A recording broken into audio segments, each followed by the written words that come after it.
Cientistas do mundo inteiro estão debruçados, estudando as manifestações da Covid-19. São muitas dúvidas, muitas incertezas. Mas, do pouco que se sabe, algo é inquestionável.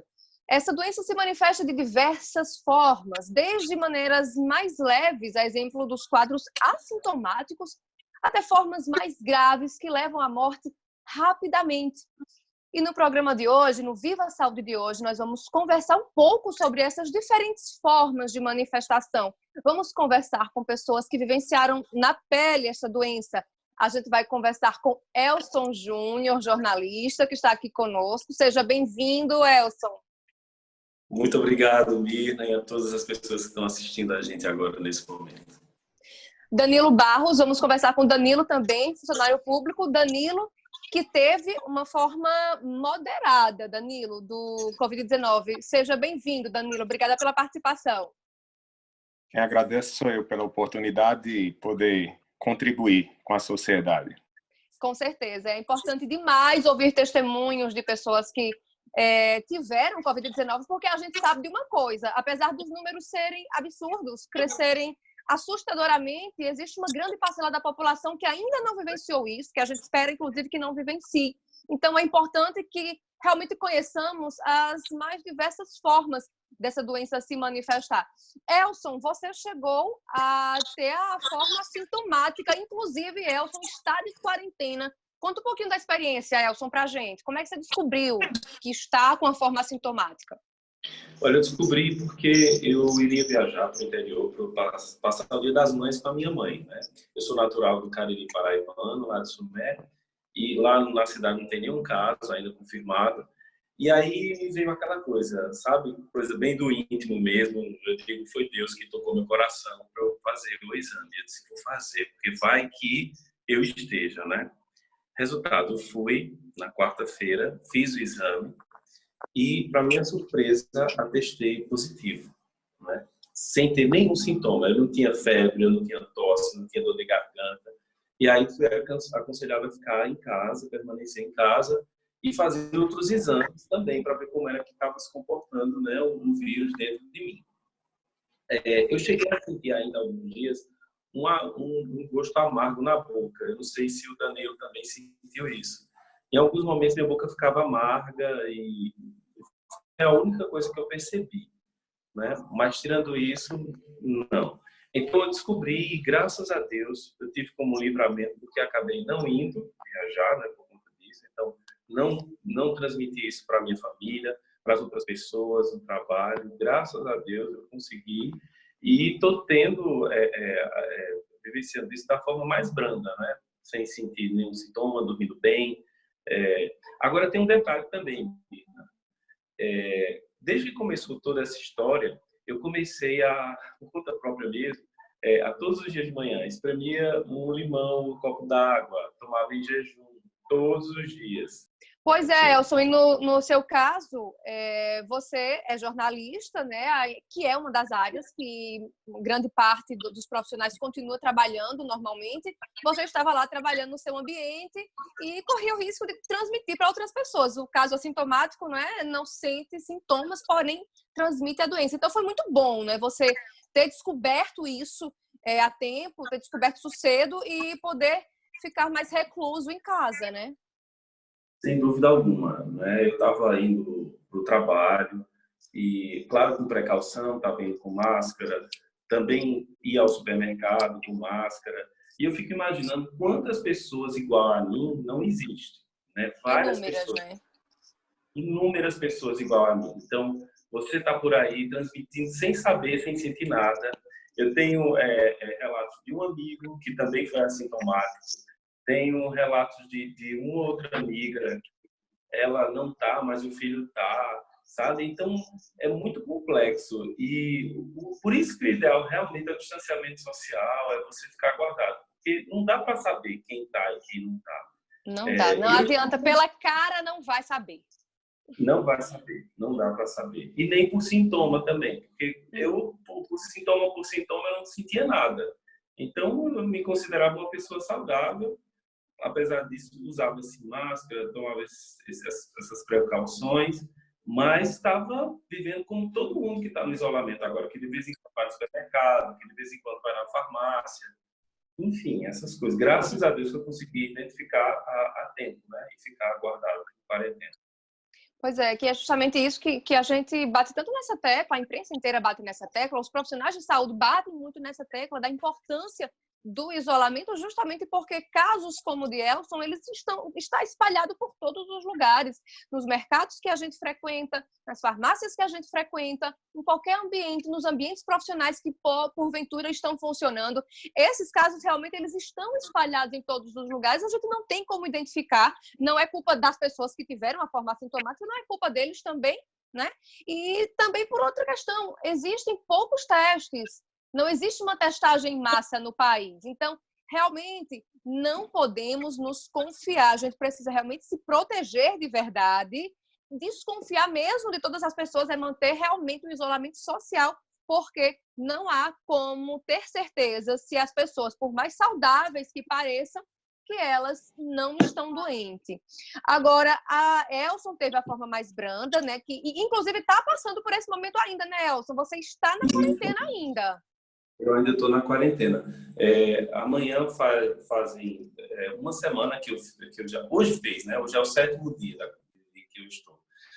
Pelo que eu andei me informando com a médica, o exame ele só dá positivo se você tiver há pelo menos 7 dias acometido com o vírus, né? Então, hoje fariam os 14 dias, mas você tem que cumprir, como eu fui assintomática, então contar a partir da data que eu fiz o exame, contar os 14 dias, né?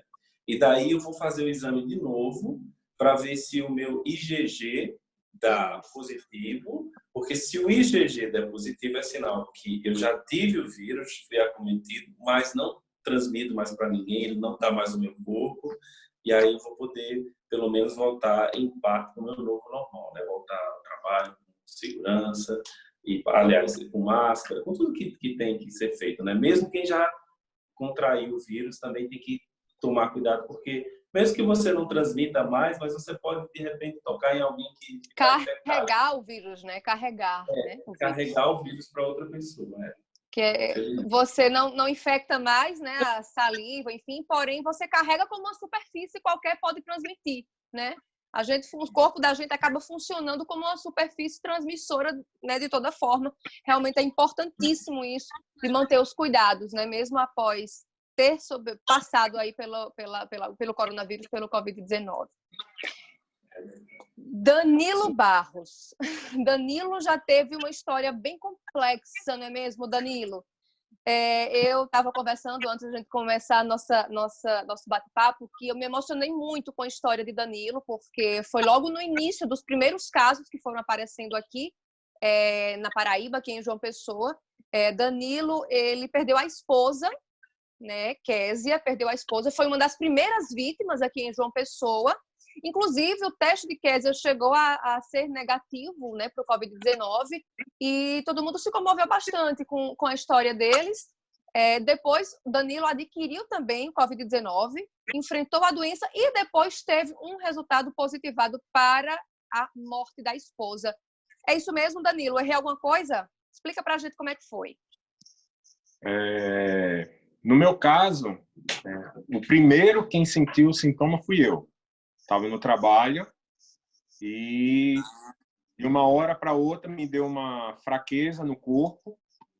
Em 2 horas, todas as minhas juntas do corpo começaram a doer. Pedi dispensa, já fui direto para o hospital porque eu já estava muito tonto e já com febre. Isso fração de 4 a 5 horas quando apareceu o primeiro sintoma. Então, procurei um dos hospitais particulares daqui e lá fiz o exame para saber se era dengue ou chikungunya. Deu uma infecção, sendo que fui liberado, fui para casa.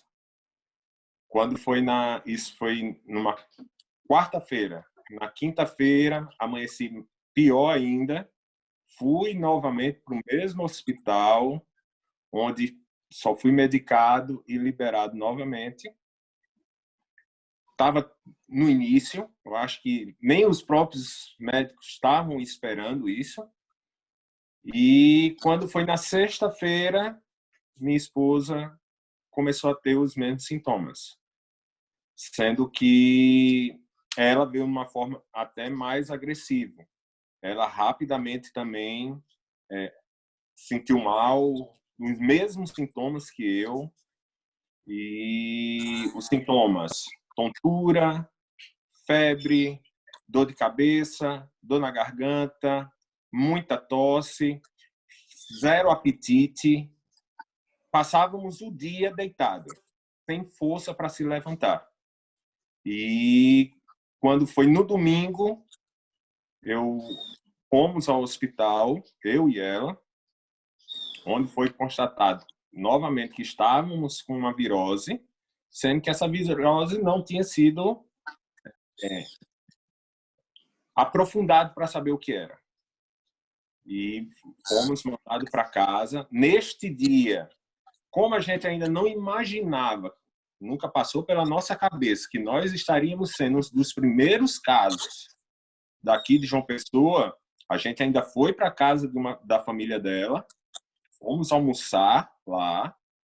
Graças a Deus, ninguém ficou contaminado, ninguém adquiriu. E depois, quando fomos para casa, na segunda-feira, a gente decidiu se isolar, que a gente já começou a suspeitar. Passamos segunda, terça, na quarta, ela já começou a ter o problema da dificuldade da respiração. Fomos a outro Ela tinha algum problema de saúde prévio, Danilo? Hipertensão, diabetes? Algo do Não, tipo? não. Ela tinha obesidade. Obesidade. Eu, Grau eu, eu, leve. sou, eu sou bariátrico há 6 meses. Eu acho que isso foi uma das coisas que me ajudou, porque... E ela ia fazer agora, dia 1º de maio, a cirurgia Certo. bariátrica também. E sendo que o quadro dela era só esse, era a obesidade. Ela não tinha nenhum tipo de doença já pré-existente. Então, fomos na quarta-feira para outro hospital. Lá foi constatado que estávamos com uma síndrome respiratória aguda, mas mesmo assim fomos medicados e liberados para casa. E quando foi na quinta-feira, ela já começou a sentir muita falta de ar, muita falta de ar. Na sexta-feira de manhã, eu liguei para o telefone da prefeitura, que eles disponibilizavam, e pedi para a gente para uma UPA para fazer o teste do Covid. Ao chegar na UPA, não existia teste, e eu só vi minha esposa piorar. Começou a dificultar e a oxigenação do corpo dela caindo. Aí eu fiz, olha, se não tem teste e vocês não têm o que fazer aqui, eu gostaria de ser transferido para um hospital particular, e porque tínhamos plano de saúde, iríamos ficar mais bem acomodados, porque na minha cabeça eu ainda estava, não, a gente vai para o hospital, vai ficar num apartamento mais acomodado, tomar um banho, trocar a roupa e tal. Sendo que isso era 5h30 da tarde, conseguimos a transferência às 11h30 da noite, e quando chegou no hospital, ela já foi direto para a UTI, ser entubada e foi colocada em coma. E depois disso, em 3 dias, ela faleceu. E isso foi uma situação extremamente desgastante, porque foram dias a fio assim nessa situação, né? Até os primeiros sintomas, até vocês verem a necessidade realmente de uma internação, de um atendimento específico, e até então, até essa internação dela, continuava tudo negativo, não se sabia que era o Covid-19 ainda. Ninguém cogitava. Então, houve... o primeiro médico que cogitou foi exatamente quando ela deu entrada na Unimed, e lá ela colocou que a suspeita do Covid-19, sendo que até esse momento nenhum momento, tanto é que ninguém pediu para a gente ficar isolado, Ninguém, Eu sei. pelo contrário, dava atestado de 2 dias, de 1 dia. Então, isso significava que ninguém estava suspeitando disso.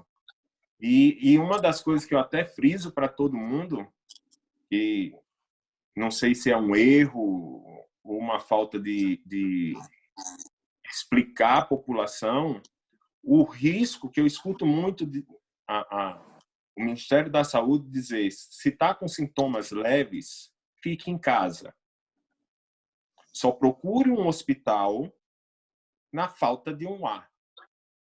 Sendo que o que eu tenho percebido é Falta de exatamente ar já é o ápice, né? quando falta o ar, o pulmão já está comprometido. É onde a pessoa já vai precisar provavelmente de um respirador.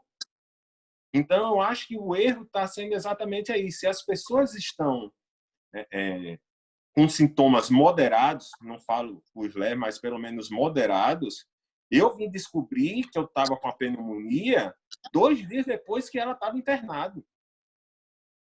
Que um médico fez: não, vamos fazer uma tomografia para saber como é que está. Meu pulmão estava infestado. Olha só, já estava comprometido, né? Já estava Quadro de comprometido. pneumonia já. Um quadro, e saiu lá no resultado. Resultado compatível com Covid-19. Os exames de imagem, quando vocês fizeram, já mostrava realmente inúmeras semelhanças, né, com os quadros de Covid-19. Então, com esses exames, já passaram a realmente tratá-los como pacientes de Covid. O dela, quando ela deu entrada para a internação mesmo, ela já estava com água no pulmão. Já tinha criado pleura. Imagino. E um desconforto absurdo, né? Imagino como foi difícil, Danilo, para você poder acompanhar a sua esposa e piorando, né? Piorando e com sintomas que são extremamente angustiantes, porque a falta de ar realmente é um sintoma de desespero, de muita angústia, porque você puxa o ar e não sente, não consegue se alimentar, né, daquele ar. Então, realmente deve ter sido muito difícil para você também, enquanto marido, enquanto acompanhante, estar vendo tudo isso sem poder ajudar de forma, enfim, que pudesse melhorar a situação dela, né? Eu digo que minha esposa era muito mais forte do que eu. Porque enquanto a gente estava lá em uma das UPAs, antes de ela ser internada, a gente estava brincando. Ela com falta de ar, mas sorrindo, brincando, conversando, que quando chegamos na Unimed, enquanto eu fui fazer a ficha dela, em meia hora, já vieram, me deram a notícia, eu fiquei sem chão, porque eu não imaginava. Eu estava entrando ali com uma pessoa que estava falando, andando, tanto cooperativa, se levantou da maca para ir para... Então, não conseguia. Naquele momento eu não consegui assimilar. Fui para casa totalmente desnorteado. E fui para casa para ficar isolado. Imagina, para continuar uma situação muito delicada. Vou só te interromper rapidinho, Danilo. Nosso tempo chegou ao fim aqui do nosso bloco, está estouradíssimo. Eu sem querer interromper os meninos, porque as histórias são muito fortes, são muito importantes e interessantes. A gente vai a um rápido intervalo, não sai daí, que daqui a pouquinho vou continuar nosso bate-papo aqui, tanto com o Elson Júnior, quanto com o Danilo. Quero mais detalhes sobre todo esse momento difícil que o Danilo passou, né, no momento de pós-notícia da morte da sua esposa pelo Covid-19. Então, gente, não sai daí, que daqui a pouco a gente volta com mais Viva Saúde para você. Até já!